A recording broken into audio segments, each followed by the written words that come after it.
I can say that in my city, when I was mayor, nag-improve yung nag-improve yung situation namin during the drug war because yung police namin nagtrabaho talaga sila.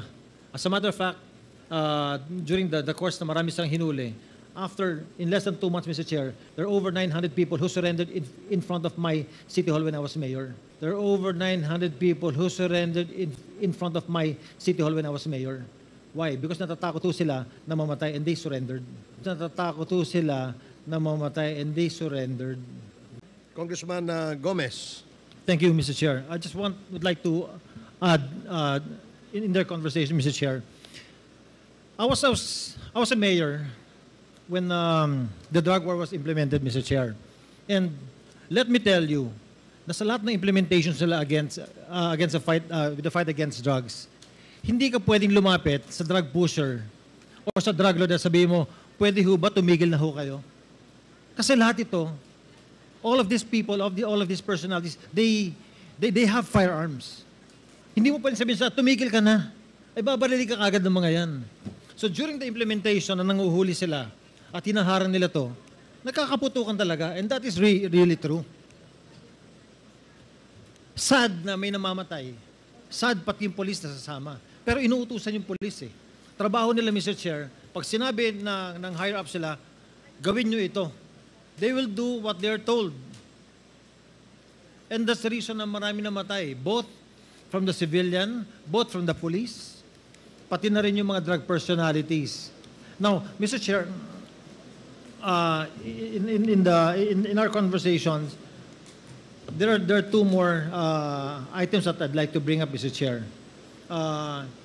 First, when Mr. Kerwin Espinosa said na lahat ng sinabi niya sa Senate hindi totoo. That is an institution that we also have to protect. What if he will go into another investigation and he will say that everything he said here is not real, is not true? So, ano yung pinanghahawakan natin lahat in both institutions of the Senate and the House? And second, it was Colonel Marcos who was head of the CIDG in Leyte at that time during the killing of the father of Kerwin Espinosa. And ang haba nung sinabi ni Kerwin, but we haven't heard yung side, Mr. Chair, ni Colonel Marcos kung ano yung masasabi ni Colonel Marcos regarding sa mga nangyari sa event ng pagkamatay ng father ni Kerwin Espinosa. So, Mr. Chair, will it be possible to hear aside from Colonel Marcos against sa sinabi ni Kerwin so that we can hear both sides? Yes, kanina earlier when Congressman Rog Gutierrez and other members were asking questions to Colonel Marcos, sinasagot naman ni Colonel Marcos yung patungkol doon sa kwento sa totoong nangyari doon sa loob ng kulungan sa Leyte. Bye-bye.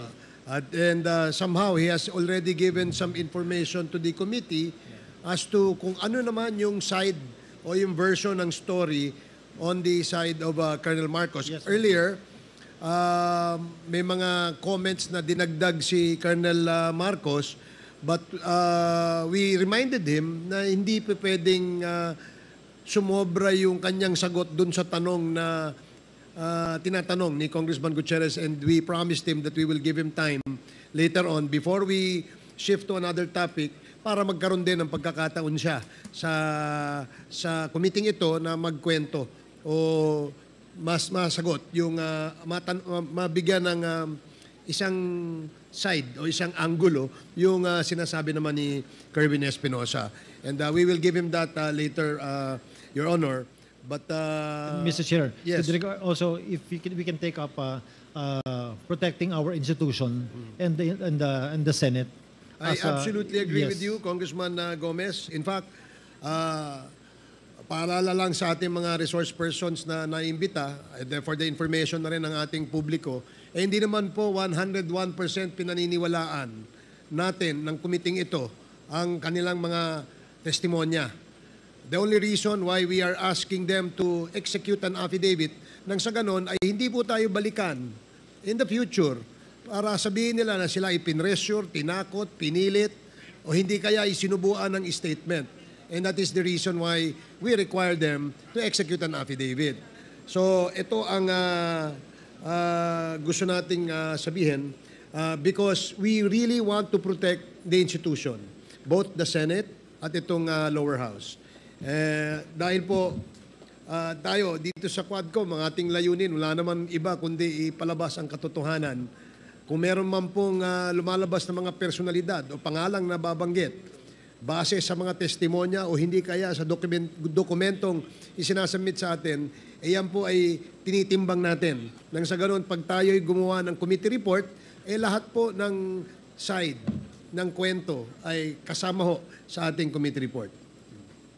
Yes, Mr. Chair. And lastly, with regards to the statement of PIDEA, I think it is inaccurate for him to say that the drug fight or the drug problem did not improve during the drug war.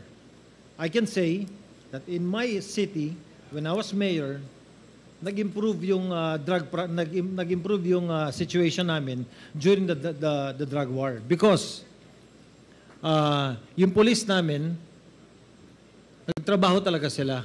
As a matter of fact, during the course na marami silang hinuli, in less than 2 months, Mr. Chair, there are over 900 people who surrendered in front of my city hall when I was mayor.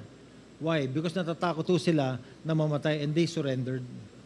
And because of that, the drug problem in Ormoc City, bumaba talaga. So, it is not accurate that the Director General said na hindi nag-improve ang situation. At least in my part, as mayor, and I can only speak for myself, nag-improve yung aming lugar. Yes. May we now ask PIDEA to categorically state, is this the opinion of the Director General only, or this is based on reports or facts that were gathered by the PIDEA when you said that it did not improve? Your Honor, Mr. Chairman, the question that was asked was that with the passing away of Mayor Espinosa, did it have any effect in Albuera? That's why my answer was that as far as Albuera is concerned, we neither have any indication whether it diminished or the drug campaign or the drug trafficking situation flourished. That was my answer, Your Honor. Okay. Does that satisfy Congressman Gomez? I'm good, Mr. Chair. Thank Okay. you. Thank you, DG. Thank you, DG. Thank you, Congressman Gomez. The